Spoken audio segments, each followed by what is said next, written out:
Good evening. We are back with the EPL panel show, American Scouser TV, with some of the finest minds in the EPL fandom land, and me subbing again, more subs than the German Navy in 1943. So you're stuck with my stupid face and my terrible accent. But we are joined by Shay and Glenn and Jay. Shay, Jay, and you got to change your name, Glenn. You got to make it right. The new kids on the block, but in my case, old and fat. How are we, gentlemen? It's been a good week for you, maybe you guys, maybe not so much Glenn, but definitely not me. So we'll talk about that. How are we doing, though? Doing good. Awesome stuff. So let's have a look at what we're going to talk about tonight. We'll talk about the game week results just gone by, some interesting ones, some that have had a volcanic effect on their club, and then some that are joyous to the Manchester United fans because they beat Wolves. Yay, and they're 2 points. We'll talk about it's the talk of the town, Mo Salah's reaction to being dropped, and what kind of tectonic plates have shifted, but also how that affects what other fans of other clubs, what their impression of that is, and the player power that may exist or may not exist. Then we look ahead to the weekend's games and our Tonali picks as usual. So let us get straight into the games. We still don't have a Manchester United fan that's supposed to be here, so let's look at this one here for the scores. We'll go immediately to a jubilant and happy and edgy Shay there. Aston Villa Arsenal 2-1. I don't believe any of us had that as a Tonali pick, did we, for last week?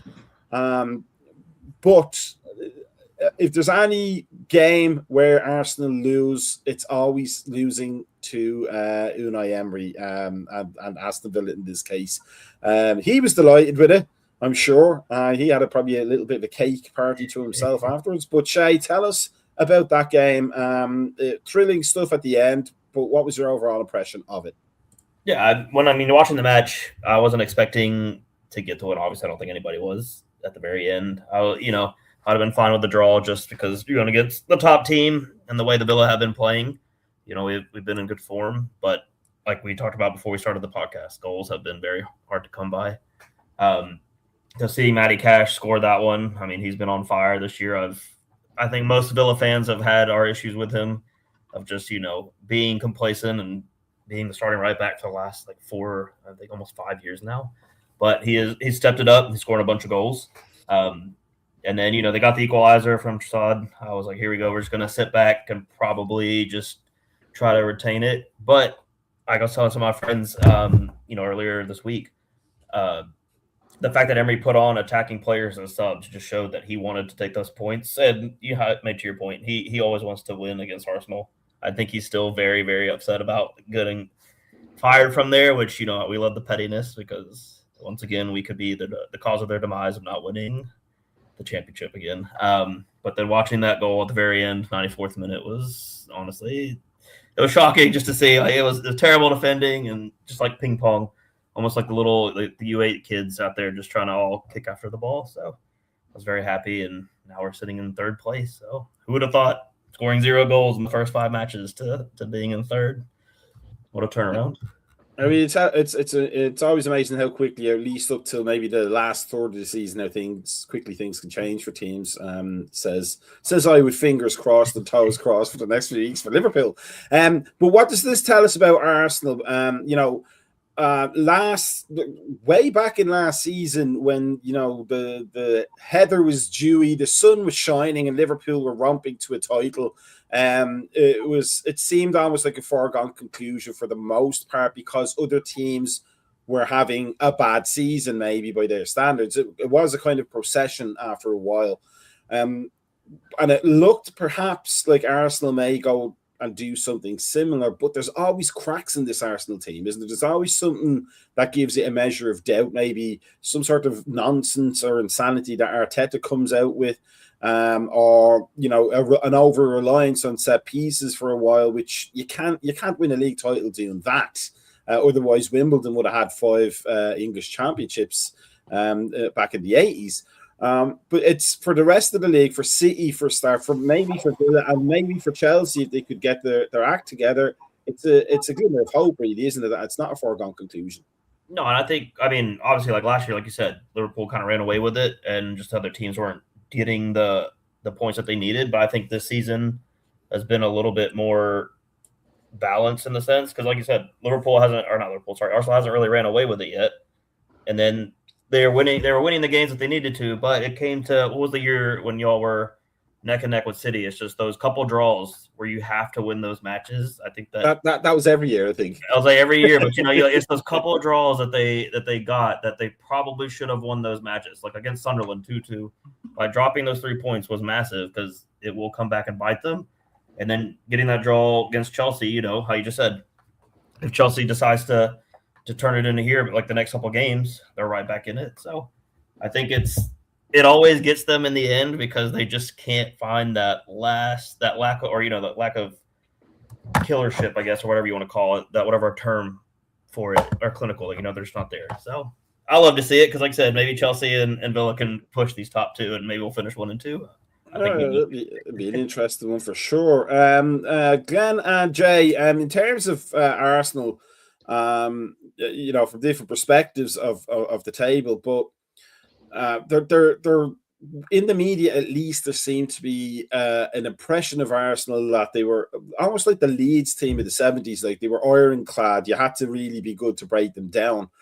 But just like the Leeds team in the 70s under Don Revie, they're sometimes the agents of their own misfortune, aren't they? That kind of fear football almost. That may be their undoing, right? The fact that they won't, or Arteta won't take risks when he needs to take risks. And he's much more comfortable having them being a defensive, functional team at times. It can work for sure, but it doesn't work consistently, does it? Glenn, go ahead. Well, it's a great question, Mac. I mean, it's hard to play at defensive football when your main centre back's out, right? There's no doubting that Gabriel missing at the minute is a huge component of that plan, right, Mac? Or if you want to be super tight at the back, just like when it fell apart for Ange with his 2 centre backs being injured all the time, like not making excuses for them, but genuinely, if that is your game plan, I mean, that's one of the most important players to be missing from your team. Like he's a beast. I think he's the best centre back in the division, to be honest. So that is a big miss. And you're looking at their results recently, right? Villa, Shea, what a result. Those scenes at the end, talk about polarized emotions on the pitch. You get the euphoria of the Villa players and fans, and Emery jumping up and down on the touchline with, I don't know if you've seen like the slow-mo of the Arsenal players falling to the ground, David Raya bashing the ground 3 or 4 times, like me on a Sunday when we've conceded our 7th in about 5 minutes. That was the same energy, but that was the emotion, right? And I think, Mac, that already shows you the stakes of every game for Arsenal. They've gone from running away with it about 3 weeks ago to being pegged back by Villa, by 10-men Chelsea, by Sunderland. These are all games where I'm not saying you're kind of ordained to win them, but if you want to build a sizable lead at the top of the division, you need to beat Sunderland away. You need to beat 10-man Chelsea. And I mean, hey, you need to get a draw at Villa. Villa's a hard place to go, right? Look at that. That's 5 points difference already, right? Just in those results changing. So it's tricky. For me as a neutral, it's fantastic. It is so boring when a team runs away with it early doors. Looking at the form of Phil Foden, you've got to say City and their experience, and Pep, you've got to say that they are obviously the ones who at the minute are going to push them closer. I mean, Chelsea, I'll believe it when I see it. And with respect to Villa and Palace, certainly Palace, they just do not have the squad to compete in Europe, in the FA Cup, in the league. Like, it's just not going to happen, right? And we're going to see Palace fall away with their fixture crush. They're going to drop, I think, to 7th, 8th pretty quickly in the Premier League.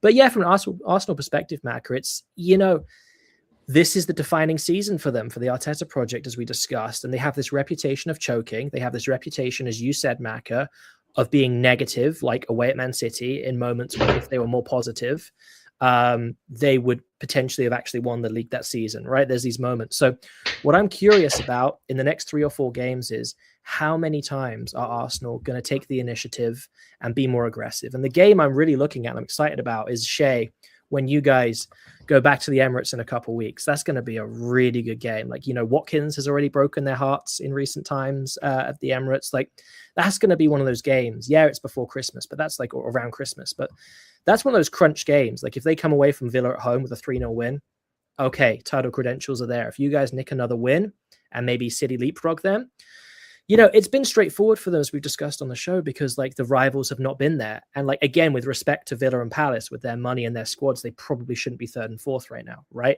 That should be Liverpool and Chelsea and maybe Manchester United, maybe, right?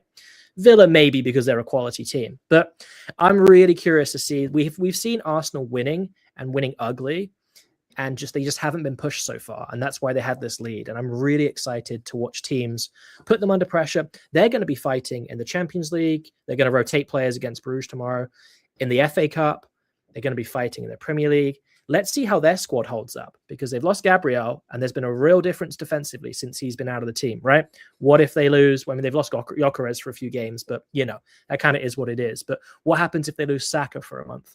That's when we're going to see if they're real title winners, because the jury's out. And I think if City can string together 3, 4, 5, 6 wins in a row with Foden looking like the player he was 2 years ago, that's the team to watch. Jay, talking about teams to watch, looking at Arsenal, like Chelsea from Mourinho at least were the arch negative football team, like the almost the prototype, except that Mourinho would always take risks when he wanted to win a game, and points were at a premium. He would put Good Johnson and he would put Damien Duff on and Joe Cole and whoever he needed to try and get a goal back. And that was the thing about Mourinho. That's what made him so great at the time, was he did strike a nice balance. He may have started as kind of a defensive kind of setup, but he always made changes and took risks when needed. Arteta doesn't seem to do that. Now, my question to you is not so much about Arsenal, but with Maresca also kind of trying to figure out how to get your team consistently competing for honours, would you much rather have Maresca's approach, or would you prefer Arteta's sort of seemingly more results-oriented way of playing? I mean, results pay the bills, right? So let's start there.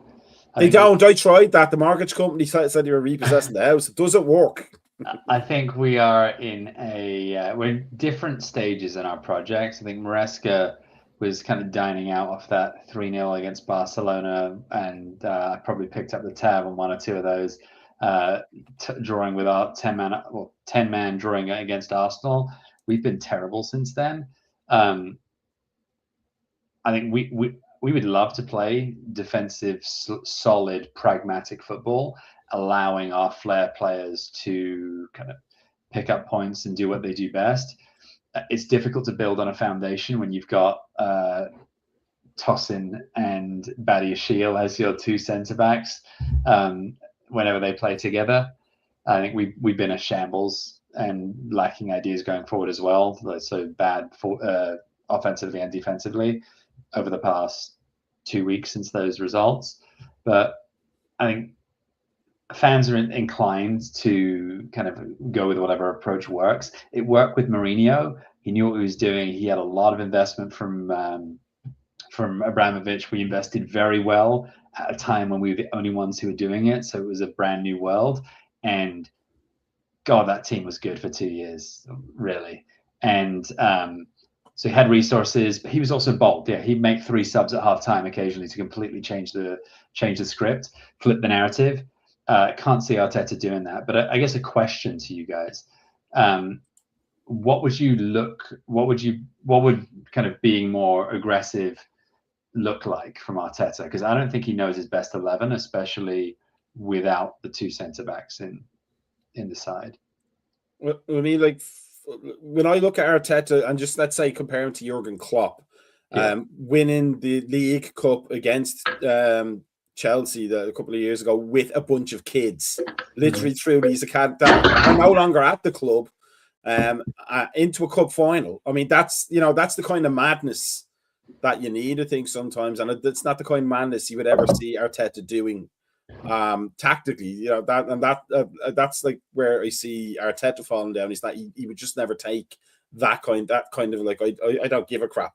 I'm just going to go for it, and then let's see what happens. He just seems like he needs to control literally everything in his life.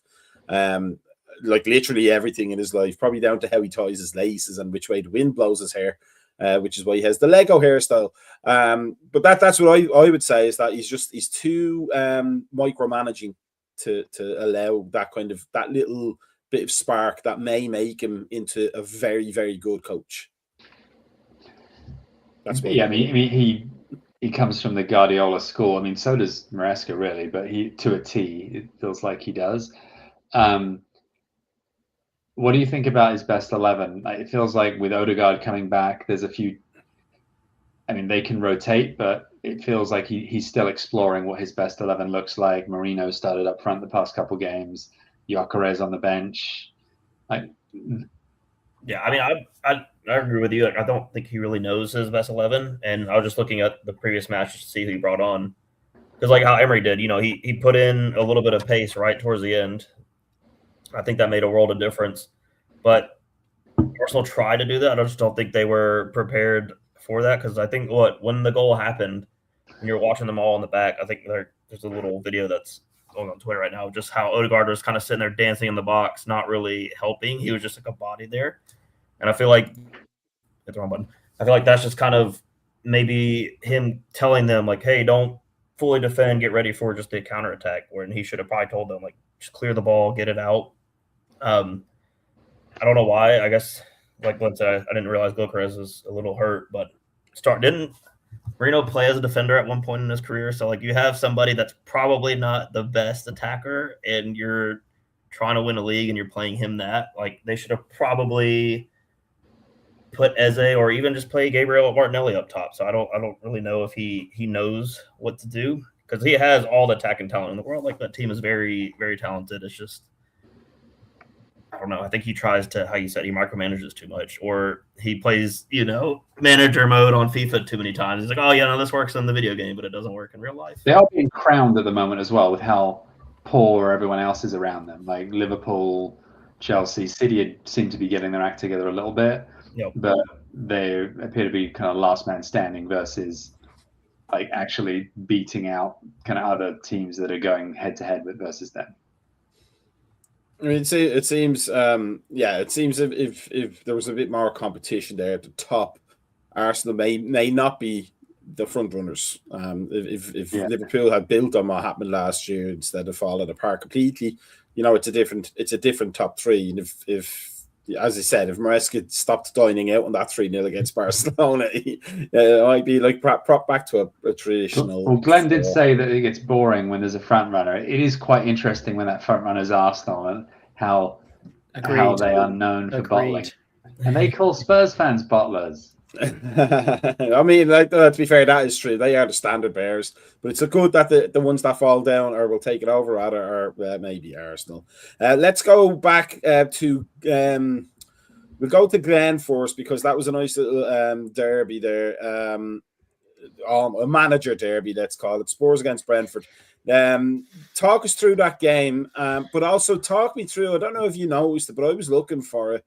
There was not a lot of love there between Thomas Frank and Keith Andrews at the end of that. Like, it was a very perfunctory handshake. But talk us through that game. It was a good enough game, and Spurs seemed to be turning things around. It had a good result in Europe today as well. I think 3-0 it was. It seems like Thomas Frank is finally getting his bearings. But talk to us about that game, Glenn. I mean, not too much to say from a Brentford's perspective, Macca, to be honest. It was really poor. Keith Andrews said it was really disappointing. It was one of the worst performances we've put in. I think arguably Forest and Fulham were worse, but this was really uninspiring. Yeah, our levels were just subdued throughout. Obviously, we rested players for the Arsenal game in midweek. It was a very, very much changed team with the kind of assumption we'd lose that game regardless and put all our eggs in the basket at Spurs. And it just wasn't to be. I mean, it was a shame because Spurs have only won once at home up until then this season. Frank's obviously under tremendous pressure, as you said. And it was just a really good opportunity, right? I think, like, poetically, Frank at Spurs, his former set piece coach going up against him. In terms of the handshake, I think it was just straight to business for this game, right? I'm sure they have a great relationship, but feels like it was just business. And yeah, in terms of business, Spurs got it done. For their perspective, it was good to see Xavi Simons actually look like he was worth anything of the 54 million they paid for him in the summer. He was the creator, he was the scorer, he was a real handful.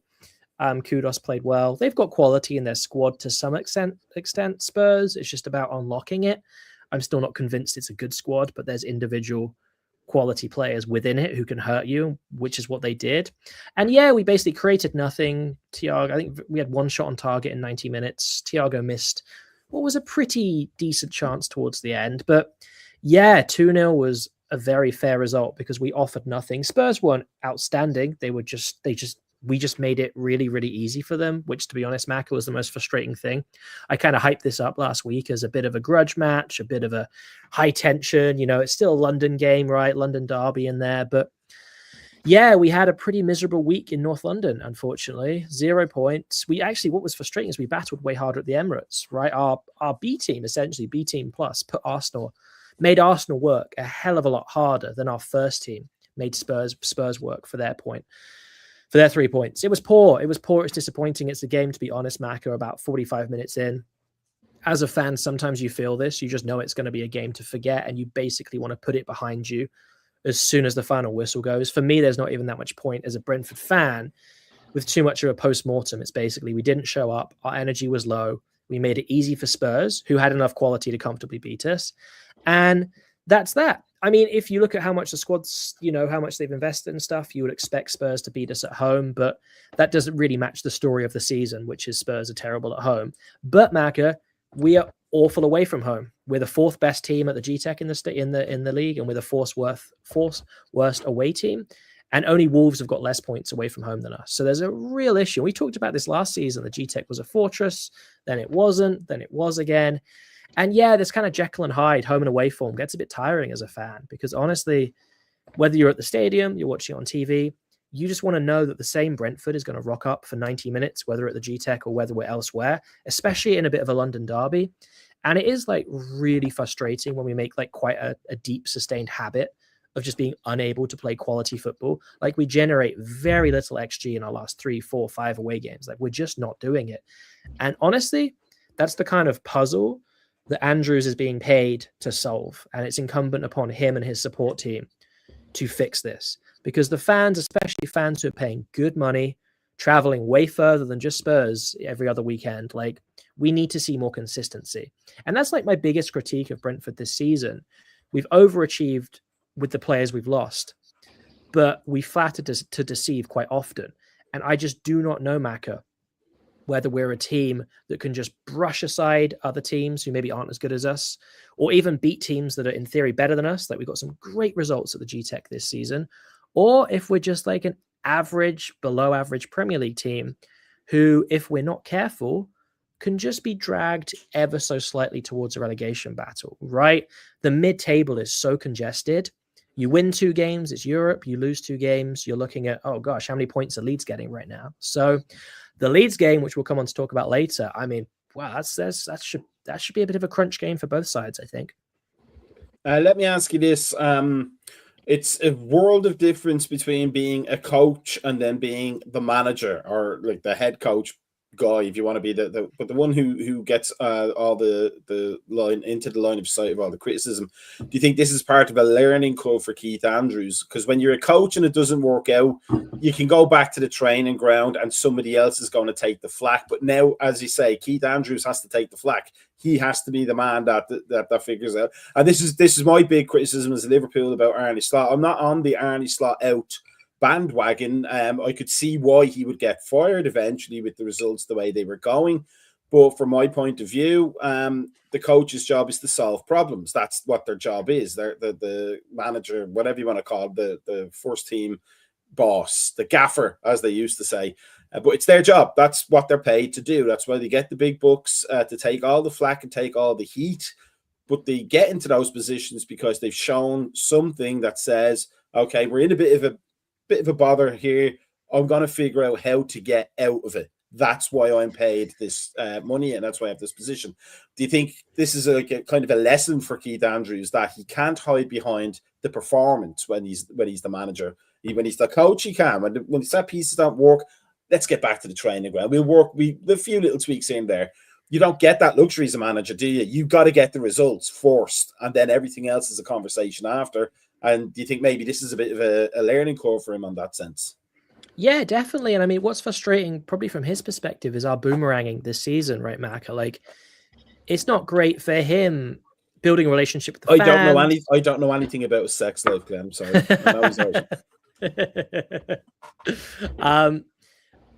It's tough. It's tough, right? Because if we could just get some consistency, we wouldn't have to continually answer these questions. Like, is he a good manager? Is he not?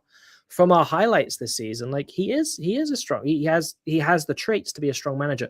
Also, Maka, to your point, your first point, not your second point. To your first point, I think it's really important to just keep in mind that he is a manager that's still learning, and we can't expect Thomas Frank-esque tactical genius from him because he just hasn't had the opportunity to prove that.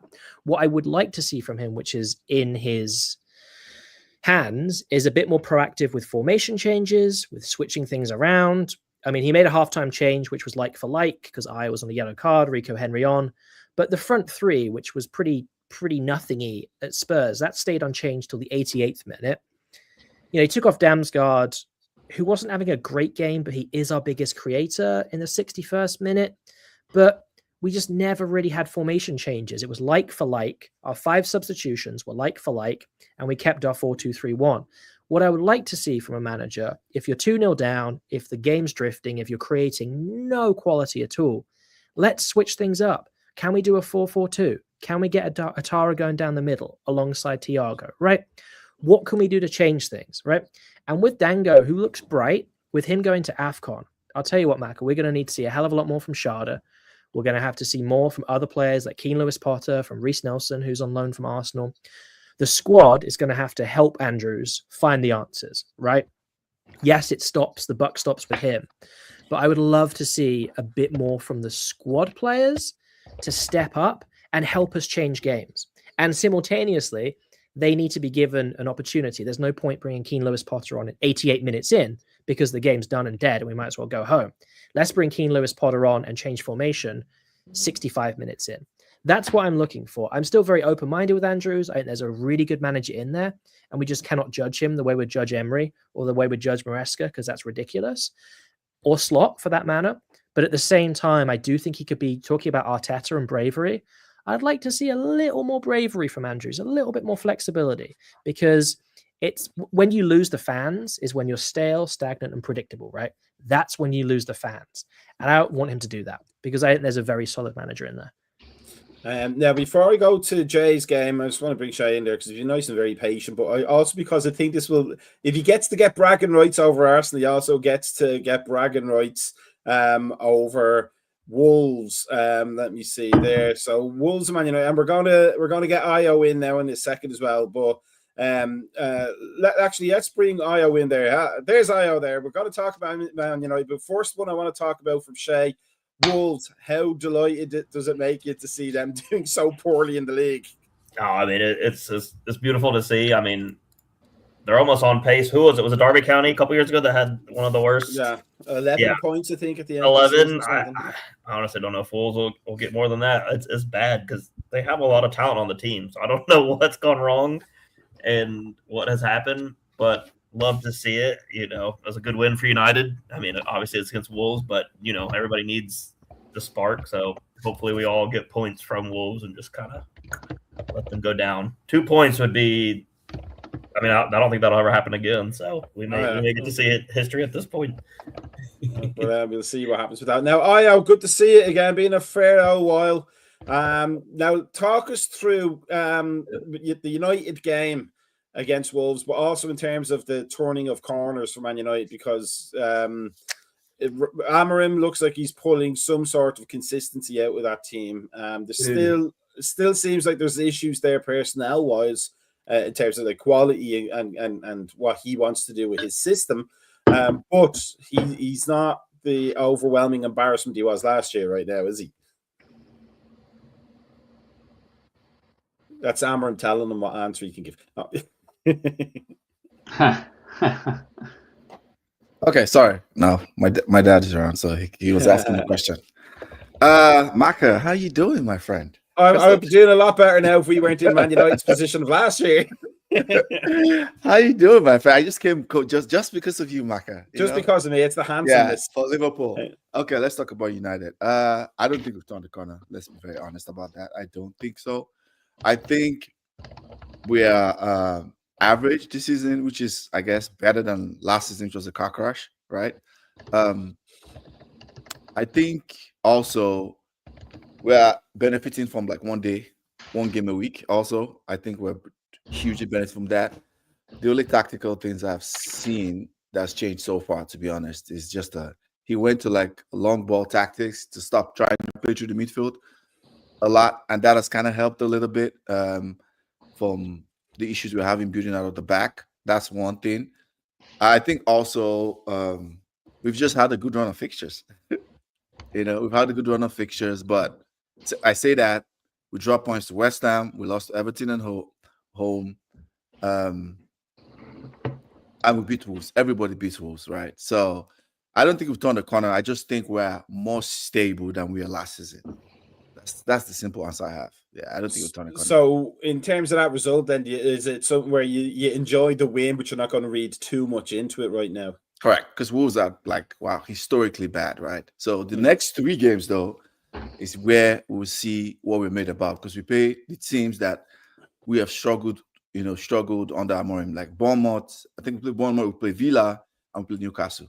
Those are very physical, high-pressing teams who are going to like match us for physicality a lot. So those 3 games will be interesting. Do you think though if he's switching to that more direct game, that actually will help him against those pressing teams? Because by the time they get their pressing position set up, the ball will be gone over their heads and they'll be like bypassing the mid. I mean, that's the great thing about that long ball game, is that it does destroy pressing. As Arne Slot said weeks ago, essentially giving the game away. The pressing game for Liverpool only works if teams keep it on the ground and pass it. But the thing, though, yes, I agree that, like, for example, against Brighton, right? That's what got us to win against Brighton. I agree that that's a solution. Now, the challenge with that is some of the things that worked for us is not going to, because we have Sesko out injured. Xerxes is not that good, like winning the ball in the air. And also, there's also a lot of variance with that approach, right? It could work. Sometimes things bounce your way sometimes, and things don't.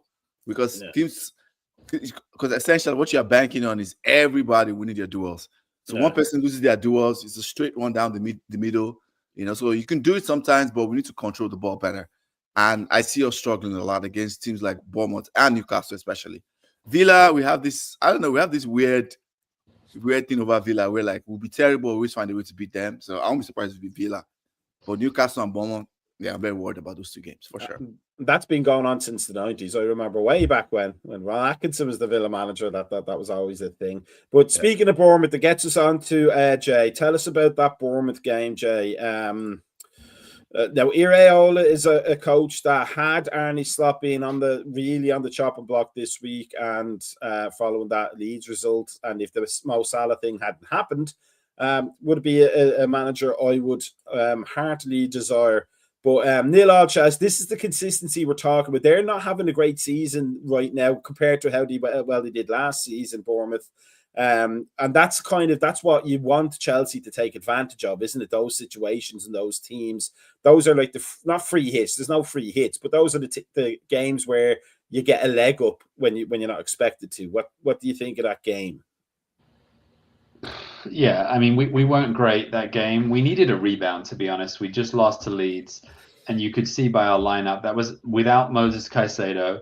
That was our strongest lineup that we could really play. You can tell how much we miss him. Let's not talk about the Atlanta game today. But we're trying to find something in the midfield. So with Caicedo out, with Asugo out, and with Lavia out, our kind of anyone who's going to play holding midfield, not named Reece James, is not available. So so we really struggled to create anything. Obviously, Cole Palmer was back in the side. I don't think he made 60 minutes, 58 or 9. We took him off. Understandably, some rust there, but we really struggled to create anything going forward. We lost the XG battle, and if it wasn't for Robert Sanchez, can't believe I'm saying that, we could easily have lost the game with a couple of good saves. So, yeah, not great from Chelsea, and that's a Bournemouth side that hadn't won in 5. So they had to get something. Like they were up for it far more than us. We just looked like we ran out of ideas going forward, and we didn't look terribly stable defensively either. So concerning, to be honest. We were on a high at the start of this month, and then we've struggled to put together a result. But it shows you how valuable Caicedo is. Like, I think we've won 25% of the games without him, which is a considerable decline from when he's in the side. I just checked there. I entirely thought Chelsea were playing tomorrow in the Champions League. I didn't see that result. I mean, that's what we're kind of talking about, isn't it? It's not even one step forward, 2 steps back. It's just whenever you think you're getting progress, you trip up over your own feet a little bit, isn't that? That's the frustrating thing for you, wouldn't it? Do you think that's what I? Yeah, and we a young squad. It's very lazy to blame it on that. I think it's just I can't really put my finger on it. But it's not quite there. So we have good months, bad months, but that's why I think I want to say we're in the title race, but we haven't quite proven it yet. You need to string together some results. You can't just draw with Arsenal with 10 men and kind of claim you're there. The good news is we haven't actually lost too much ground, considering, like, very appreciative of Villa for getting 3 points against Arsenal. So in drawing with Bournemouth, we actually gained ground, right? Close the gap. You can look at it that way. Or it's still very condensed at the top. It's spacing out a little bit, but I mean, string a few results together. If Man United beat Villa, like, we could, in the next couple of weeks, catapult. But one thing Chelsea really struggled with over the past couple of years is that fixture congestion around December. We've had a poor December Christmas period a few years in a row. So I'd love to see this be our poor period and then us do well. I'd hate to learn that this was the top, and then we go down from here. Let's have one last look at the rest of the results. Everton doing very well under David Moyes there against Forest, managed by the former manager, who is doing okay, maybe. City, they look like they're pulling stuff together again. Sunderland they were on a good run there. Newcastle and Burnley, we can laugh at Wolves and their 2 points, but I think Burnley are probably one of the ones going down as well. The disaster that was the 3-3 of Leeds Liverpool, which is being talked to death on our Liverpool-centric podcasts, and will be continued to do until things turn out properly. And then Brighton West Ham 1-1. Kind of a nothing game, really. That's a proper, like, mid-table end of season game. And that was Fulham, my tally pick, 1-1. That was in fact that is true. And then Fulham Crystal Palace. Crystal Palace doing good. I don't think Glasner's going to be too long there. He's making some headlines there for himself. So let's look at the table. The top of it there, City pushing now towards Arsenal, 2 points there. But look at that Villa, like from the start of the season to this. That's a good turnaround. Chelsea's still in there. United, that's a much better place to be in right now than this time last year when you're on the flip side of that. And then Liverpool just sneaking into the top 10 there, but we're still below Everton, so we got to change something with that soon. And then the bottom half, I mean, that is just pathetic. 2 points at 15 games in. That is just awful.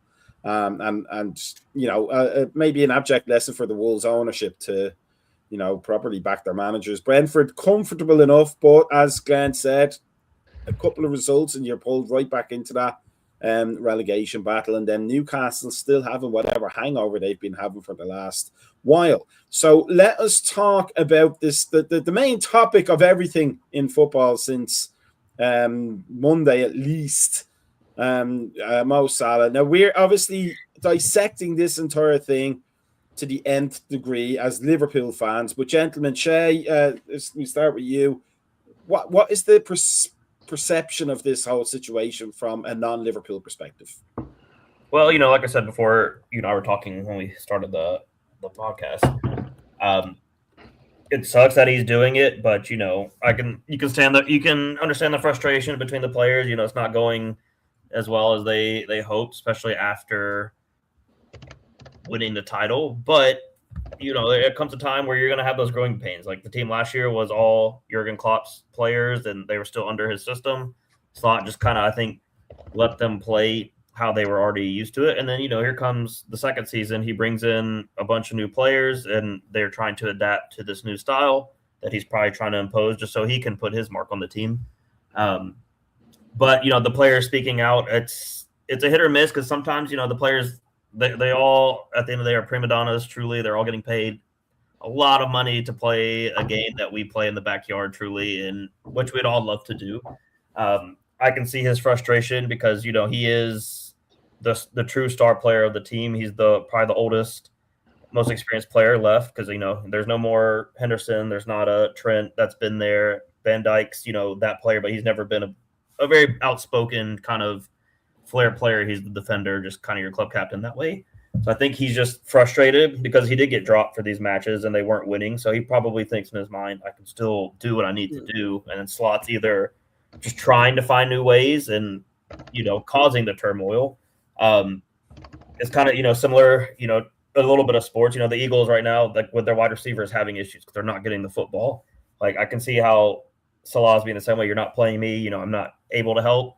I think if he was playing those games and he was the reason in having poor results, then he probably would have said it. I think because he hasn't been on, he's airing his frustrations out.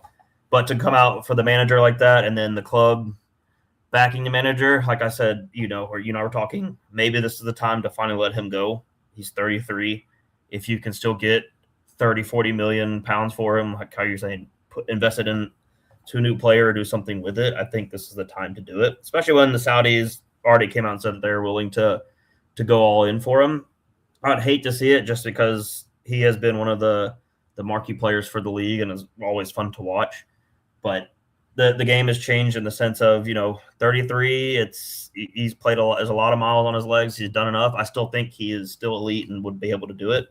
Kind of like how I think Son, when he was at Spurs, could still possibly do it, but you have to eventually move on. Like you can't hold on to the older players because in turn you're going to hurt whatever youth kids that you have, or giving just a younger player a chance to become that next superstar. So I think it's going to be a tough decision for the club, but like how you and I were saying, take it if they truly want it to end it. And I think if the relationship is is broken, kind of like I said, December, don't really say anything, kind of play him. But if you're the general manager or you're part of player relations, you kind of tell them this is it, try to keep it under wraps. And then December 31st, as soon as that window opens, just announce that he's gone, we're taking the money, and then you move on. So then both parties can have a clean, quote unquote, breakup. And then it's not detrimental to the team. And you're going to have all the pundits coming out and just talking about it because, that's not something you want to have to keep on the back of your mind. Like, hey, we need to get points. We need to win.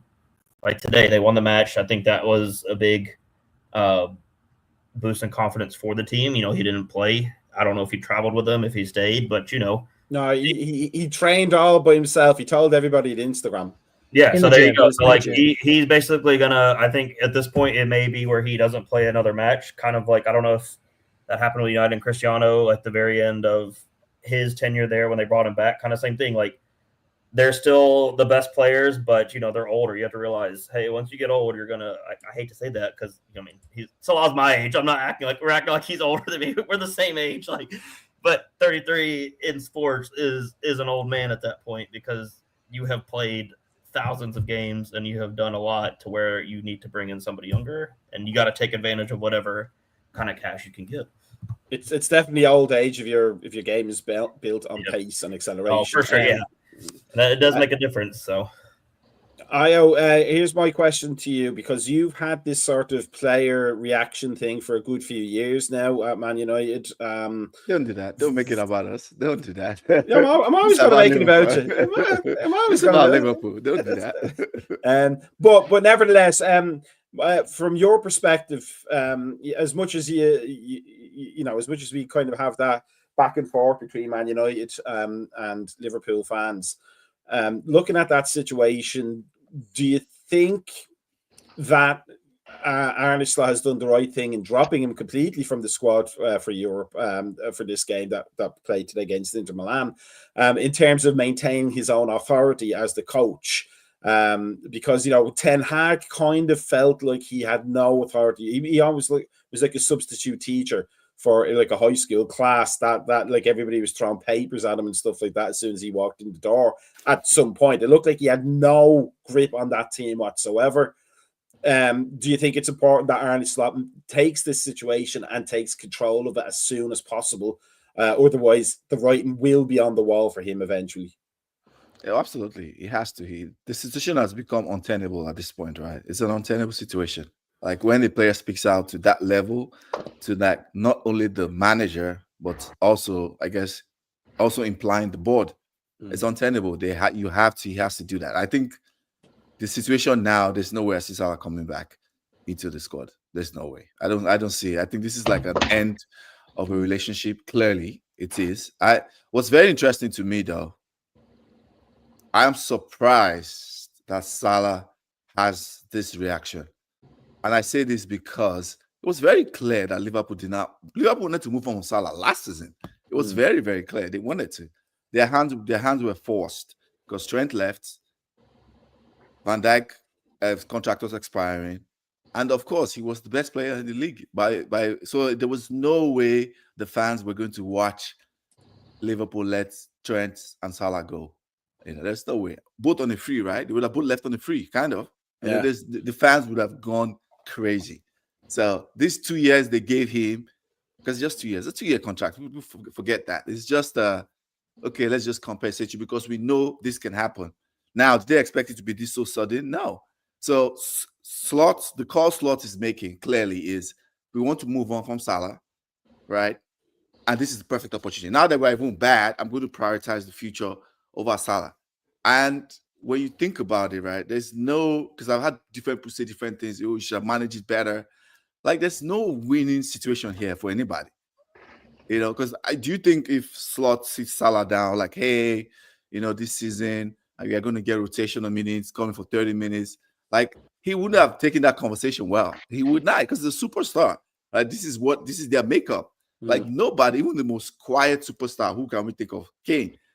When Kane was in Spurs, that never happens. No superstar takes that conversation where like, oh, we are going to be a rotational player. So I think he's done the best situation because his hands are forced now. He doesn't have a choice. So Glenn, as you know, I don't recall Brentford really having any divas per se. But like, what's your perspective? I suppose, but I don't know whether he's as diva-ish as what Salah has just done. But what's your perspective on that? Is this like here's something? The only thing that kind of gets me about it, because I love Salah to bits, but I really want Arne Slot to work out. There is a great coach in there potentially that I want to see come out and not be hamstrung by these kind of things so early after doing such a great job last season. But with Henderson, let's say, going to Saudi to create generational wealth, so to speak. I mean, these guys are getting paid millions and millions and millions a year for 10 years or thereabouts. Like, he went to raise awareness, didn't he? For LGBT, all those stand-up comedians went there with Jimmy Carr and all that. But is there a case to be made? And I'm being an old fart here because I've been watching a lot of history of football videos, like lots of interviews from the 70s and the 80s and stuff like that with players and managers. Is there a case where a lot of this money has gone to their head and they think they don't think the way ultra wealthy people seem to think, they don't think the real world affects them the way it affects the rest of us. So they don't think, oh, okay, I'm not as fast as I was last year, but it doesn't matter. I'm still Mo Salah. It doesn't matter. I'm still Jordan Henderson. Is there a kind of a sense that having all that money gives you power, and having that power means you can pretty much do what you want, and not everybody else has to fall in lockstep behind you, especially the manager who probably earns half of what you earn. Yeah, it's a great point. I mean, yeah, you got the sense from that interview, right, which was clearly a PR stunt. It was clearly manufactured. He clearly knew what he wanted to do. Yep, Ivan Toney, who has been having fun in London over the weekend. You know, it's interesting, right? Because yeah, it's frustrating to see a player who clearly has given so much to a club and a fan base has given so much to him back. Right? There's clearly a synergy, and Salah is the face. He embodies this Liverpool success, right? He embodies Liverpool under Klopp.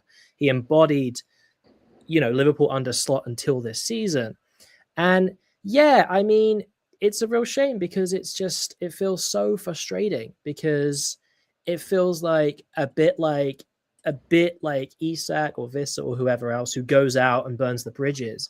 It's like it didn't have to be this way. You can leave in January with this kind of mutual respect, right? And it's so frustrating because all we're talking about in terms of the kind of broader football community is this, right? We shouldn't be talking about Salah. We should be talking about the Liverpool squad, right? And I guess maybe from Salah's perspective, he might be thinking, well, why am I the one being dropped, right? I think from his perspective, it's why am I being dropped and why am I being scapegoated and thrown under the bus? With the implication, other players are playing worse than me and they're keeping their places, right? Perhaps that's Van Dijk. Let me answer you because I want to ask this again for my own Liverpool compadres on the Thursday podcast. But I've always I was a crappy pub player, but certainly coaching, like your strikers and your goalkeepers were always judged almost more than any other player on a very objective measure, which is goals scored and goals conceded. Yeah. It's probably a bit more difficult for goal scorers to be able to say, well, that player's playing worse than me, because you can point out, we're paying you the money to put the ball in the net and you're not doing it. Yeah, that's fair. But I mean, you could probably say, well, look at Konate's performances and he's still playing. But the problem is, that's true. But you recruited so poorly in the summer, Macca, so damn poorly that there is no good centre back waiting. You're playing Van Dijk, you're playing Konate because there's nobody else left. Whereas Salah, because you spent hundreds and hundreds of millions on players who can play in his very position, right? That's why he's being rotated out, because you spent money on Isak and Ekitike and all these other players, right? That means there's competition for his place. And it seems to be the sense that he has, because of his previous success, which, lest we forget, is absolutely incredible. He is an icon of the modern Premier League. We're not taking that away from him. Last season, he was unbelievable. But it feels like he is able to judge his current performance and his divine right, so it sounds, to a place in the starting 11 from the past, instead of thinking, all right, let's have a touch of humility. I think humility is really missing from this situation. You're right, Macca. I get that goalkeepers and forwards are under the microscope permanently, right? Goalkeepers have bad performances. Just look at United, right? Look at Onana, right? Always under the firing line. That does not help his performances. And I get why Salah might think, hey, this is kind of unbalanced, right? I've given you guys everything and now I'm being dropped. I'm the one being dropped. But there is a way to handle this, right? There is a way to handle this. And I just think he's gone about it in a really deeply fundamentally selfish way that throws everyone else under the bus, that throws Van Dijk under the bus, that throws Arne Slot, that honestly throws the fans under the bus in a way that just feels really bitter to me.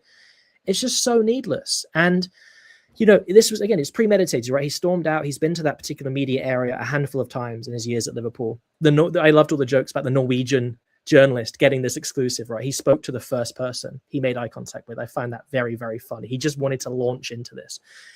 It just shows a bit of a lack of patience from me. And I agree with Ayo. I mean, this is just like a turning point, right? The bridges feel burnt. It didn't have to end this way.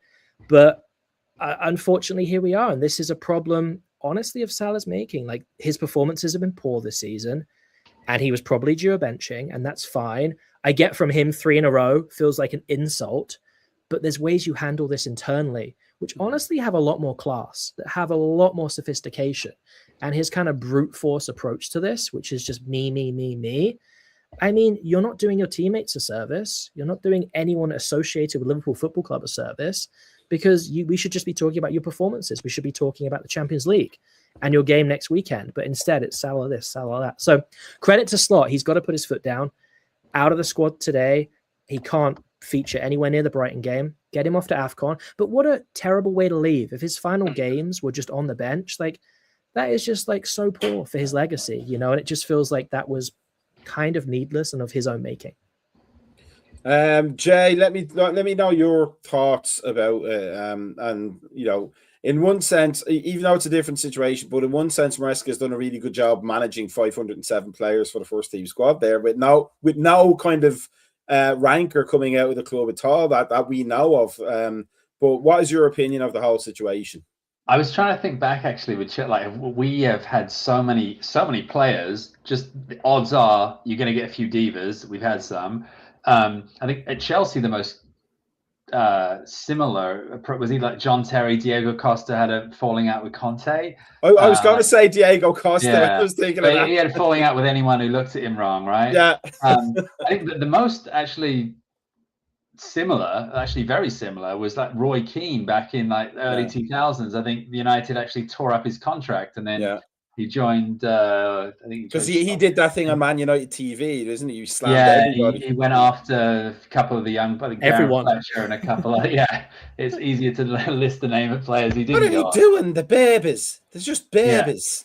But I mean, this actually, I think, a bit of a blessing in disguise for Slot. It takes the focus away from the fact that he's been shit this year, and like Salah thought he was being a scapegoat. Really, he's like, take the bullets. I'm a sacrificial lamb. Not saying thank you very much. Now I can just talk about this rather than our performance on the pitch, which was you almost have to scroll down to the second half of the league table to see us.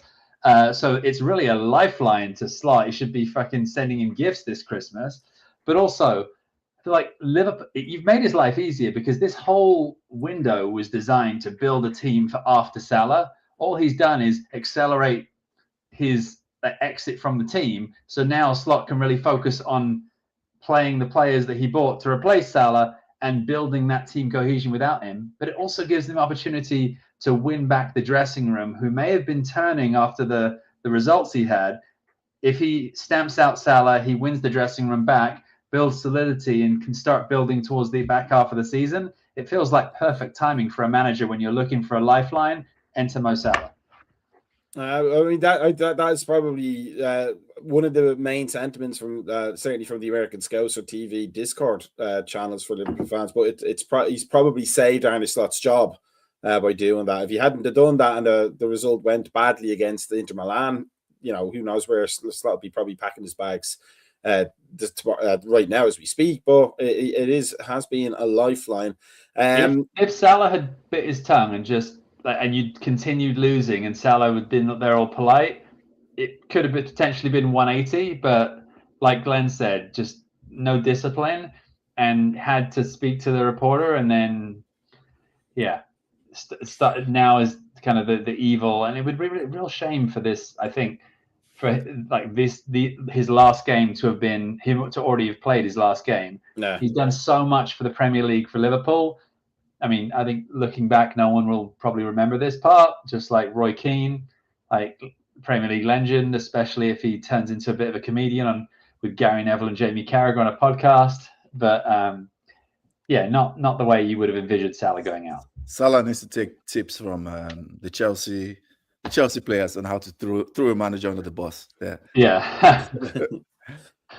What's this bit fun? Why would you have fun, Shark? Now let's move on to because we could talk about that for ages, and I don't want to because it's giving me PTSD already. Let's look at this weekend's games. I'm going to start with Aston Villa because Shay's been waiting patiently there against West Ham United. To be honest, if Wolves is the team everybody wants to play, West Ham United may be the second team everybody wants to play. Liverpool are third. I'm pretty sure of that. But what is your thinking on this game this weekend, Shay? Is this something to build on with the Arsenal results? Do you think this is a chance to really put a flag in the ground and say we're serious about this top four, and maybe a little bit more if we get the breaks? Yeah, for sure. I mean, hopefully they see what the focus is. They're pushing this close to first and second place, but I mean, as is the tradition with most of the teams I support, after a big win, it always ends in disaster the following week after that. So hopefully they stay prepared. I know we have a midweek Europa match as well, so we got 2 games to at least hopefully keep that momentum up. like I said, West Ham has not been very, very good this year. So it would be a perfect opportunity for Ollie to keep getting in his goals. I mean, he finally scored last week, so we needed that. It was, I think, since like September or something, he hasn't scored a goal. So I just need us to maintain the cohesion and keep just pulling out these wins. Even if it's just a 1-0 win, I'll be ecstatic. We don't have to play just outright beautiful soccer. Just go ahead and get the wins. I'll take the ugly wins as much as I can. So I just want to see that top four, and I'll be excited. It's especially like if you're, Ollie Watkins coming back from like a bit of a drought. You don't want to be playing Manchester City after playing Arsenal, really, do you? No, for sure. It's good that we have I want to say easy, because no game's easy. Truly, anything can happen. That's the beauty of this league, and everybody Wolves will come out and play the best that they have to, because they all need points. Like West Ham desperately needs these points, so they could come out and they're like, hey, this is our chance to strike because Villa's on the high. They just beat Arsenal at the death. Beat the team that everybody wants to beat, so they could have this chance to pull one against us. So these are the teams that we have to, like I said earlier, Arsenal needs to do. These are the games and the teams you have to get these points. And you don't want to drop, but if you get the draw, you get the draw. Just keep the momentum going is all I say. Shay, there's easy games in the Premier League. Us five would beat Wolves. Us five here right now in this formation would beat Wolves right now. We can do it, I believe. Let's look. Chelsea, Everton. Jay. I've always liked Moyes. It's hard to admit that, given that he managed United and Everton, and I think he was given a bum deal at Man United, given who he had to follow and the age of that squad. I may disagree or agree with that. But in terms of coaching, he's always been able to do a solid job. He did a fantastic job at West Ham. He's a tricky customer right now, isn't he, with that team? And he's got Jack Grealish thinking that he's Diego Maradona as well, for some reason. And he's even grown his hair out. He's not wearing that stupid lace around his head. He's grown it out properly, like a Steven Seagal ponytail extravaganza. What are your thoughts about this? Is this a potential banana skin for Chelsea? Based on the form we're in, I think every game is a potential banana skin until we show some results, some form. The fact that it's at home is helpful. We played on Tuesday, not Wednesday, so an extra day of recovery, but not compared to Everton. Everton are in 7th; they're not going to be there for long. This makes sense that we would help return them to their seat. Back in mid-table, but they are no slouches. We're going to have to play well to beat them. I think we're going to have to be defensively better than we've been.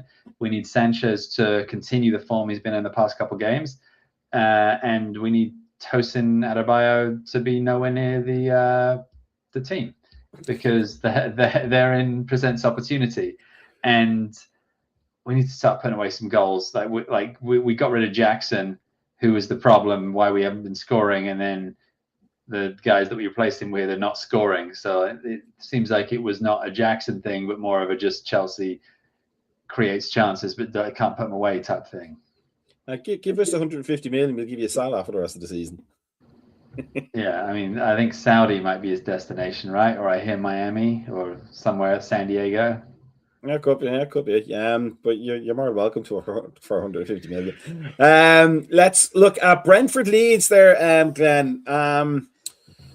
Farke is a weird one, because you can see occasionally he has his teams play really well, regardless of what team he's had in the Premier League. They can put on a performance, but they can also put on a dreadful I like to call it the Tony Mowbray standard. If you remember Middlesbrough from way back when they tried to pass themselves out of relegation and then pass themselves into the Championship. He kind of has a little bit of that about him. Like when it works really well, but when it doesn't, it's just you just wonder why he's even bothering. Is this a game that you're worried about, or do you think Leeds being the away team and you being the home team, it's probably going to help? Yeah, it's a good question, Mark. I mean, one of my best mates, Ben, is a Leeds fan. He's in the chat, so I've got to be careful about how I frame my preview. But I will say it's not a great time to be playing Leeds, as Jamie can testify, right? Interesting, you mentioned Farke, right, Mark? He had 2 games, allegedly, to kind of preserve his position. He managed to get 4 points from Chelsea and Liverpool with that iconic last gasp equalizer, which was incredible, to see the kind of energy there. As I mentioned earlier, we are beasts at home and we're just really struggling away from home. And obviously both those matches have been at Ellen Road, right? They've had the fans to really push them past, or at least equal to two big teams that have been out of form. So I think it'll be a really decent game, to be honest. I think it's going to be a really open game. I think both sides will see this as winnable. If Leeds are going to stay up, which they may well do, they probably want to come to the G-Tech and try and get a result on the board, right? Get a point, maybe get a win. For us, if we want to be pushing towards Europe, we'd look at this as a home game we should win. So, yeah, I think it's going to be a decent watch. I think there's going to be goals in it. It could be the battle of the number 9s. We've got Thiago. Calvert-Lewin has miraculously reappeared at Leeds, and he's putting himself about. And yeah, as I mentioned, it's honestly not a great time to be playing them because they're going to be buoyed by those two hugely positive results. So that's going to really get Farke fired up. It's going to get the players fired up. I mean, there's not much more to enjoy in the Premier League than swatting aside Chelsea than getting a last gasp equalizer against Liverpool. I mean, that's the stuff dreams are made of if you've just come back to the Premier League. So that energy's there. I think we'll have just enough in the tank at home to get a win here, I'd like to think. I mean, the last time me and Ben watched Brentford Leeds together, Ivan Toney, who was mentioned, bagged a wonderful hat-trick. So I'm hoping Thiago can get on the score sheet with a couple. But I think it's going to be high scoring. I think both teams will score. But I just hope that we can just have enough in the tank at home to edge that win. I always think that Daniel Farke's problem is that he looks like a 60-year-old Oasis fan who hasn't left 1997 yet. He still has the same clothes and the same hair. Let's go back to the fixtures. Man United against Bournemouth. The same deal there. Bournemouth were great last year. Iriol is a desirable coach for a lot of clubs. Are you confident enough at home, Ayo, that this should be a win? Maybe not an easy win. Not that there's easy wins, as we've said, but the fortress that was Old Trafford is not really a fortress anymore. I don't think that'd be an unfair statement to make. Is Bournemouth the team that would worry you though, or are you really hoping that you can get that win and keep momentum going? I'm hoping to get the win, keep momentum going, but I'm definitely worried about Bournemouth, right? The last 2 seasons, they've beaten us at Old Trafford 3-0, like continuously. And I know Brighton was our boogie team before we finally beat them. And I'm hoping the same happens, just because this is the last time we're going to have Mbeumo and Ahmad before they go to the AFCON tournament, which is going to be a big miss for us. So if there's any time it has to happen, it has to be this one, because they're in poor form. If I remember, they've not won in like 6 or something like that. I saw the record. Yeah, they're having a bad one. Yeah, so they're having a bad one, but it will be United that will be the team to give them their first win or go. I mean, we let Wolves score on us. Wolves have not scored since October, and they scored against us. So I'm definitely worried the fact that they're coming into the game not in good form. I would have actually preferred the other way around if they're coming. Yeah, because they always have a point to prove, really, don't they, coming into this? Correct. So I would say I think we can sneak a slim victory, just because I think the balance kind of works for us.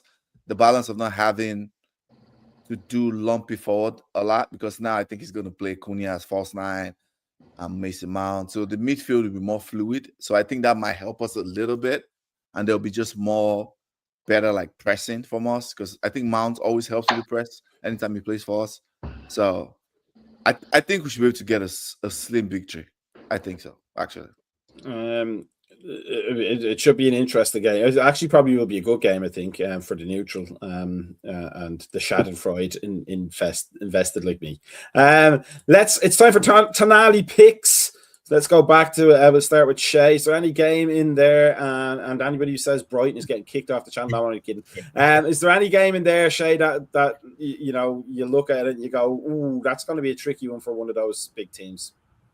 I'm gonna go Palace and City, just because it's top 4 matchup. I think this will be Palace, like how Glenn was saying. Do they have enough in the tank to keep that momentum going?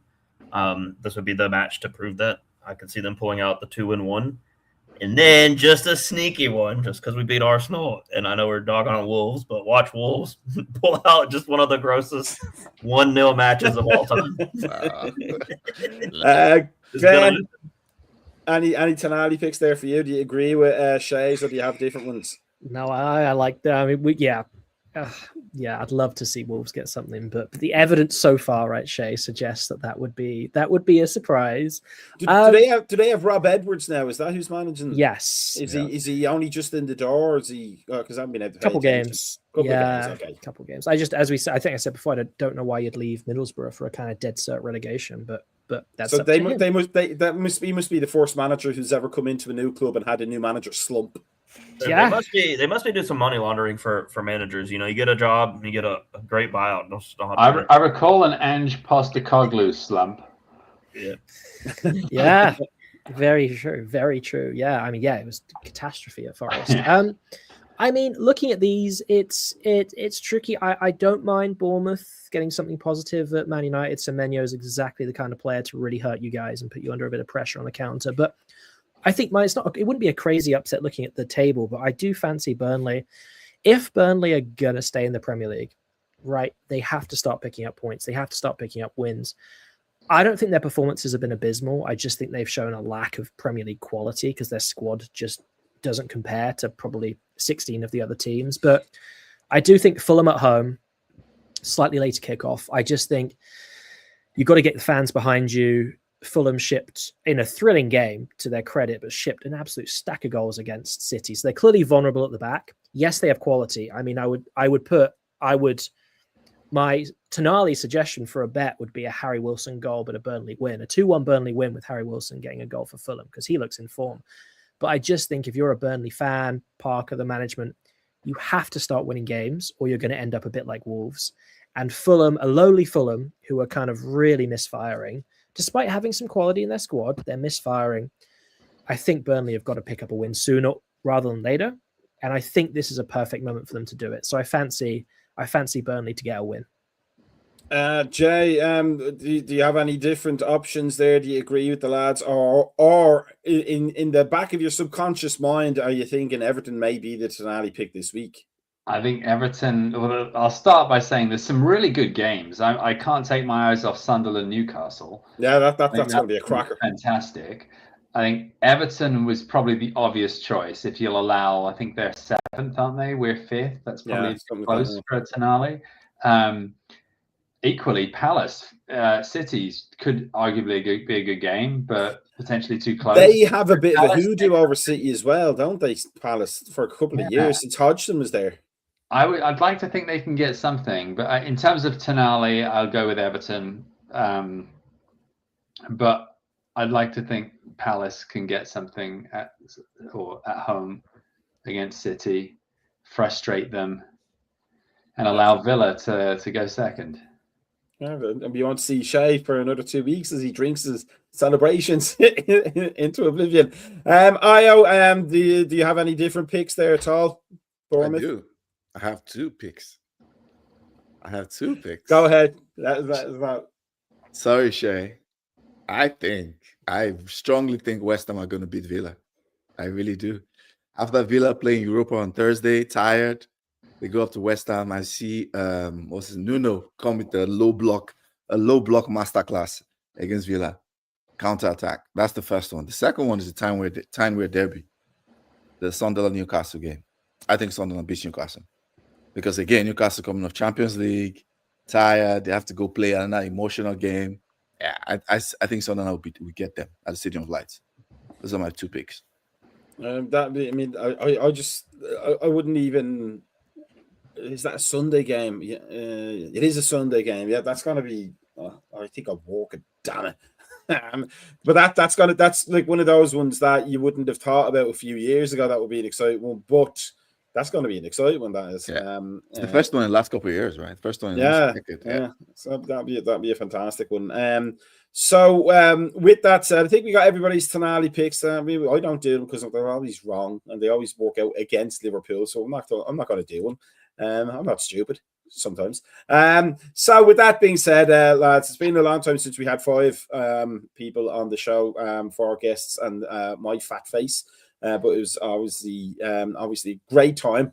It's one of the reasons I still come back as a super sub is the quality of the conversation. And Shay. No, only kidding, Shay. But if anybody out there watching enjoyed this, here's what you need to do. You need to follow us on YouTube. Click that subscribe button and the bell so you get the notifications. Facebook, Instagram, Twitter, formerly known as X, formerly known as Twitter, formerly known as Prince. And then Mastodon, Blue Sky, and also Uri Geller's telepathy classes. That's how you get to know everything that we're doing. Gentlemen, thank you so much for joining us tonight. I wish luck to every single team that is not going to affect Liverpool. Sorry, Shay. And we will see everybody next week. I believe Gordo may be here next week. So you get to, not have to chuck up the contents of your stomach looking at my screen. That's what my wife has to do. For everybody else, peace out. Have a good one. We'll have some funky music. We'll all go to beddy, boys, and maybe Mo Salah will tell us we're throwing him under the bus as well. That's the way it goes when you have millions and millions and millions of dollars. I have $27.02. Peace out, everybody. Have a good one. Get some sleep.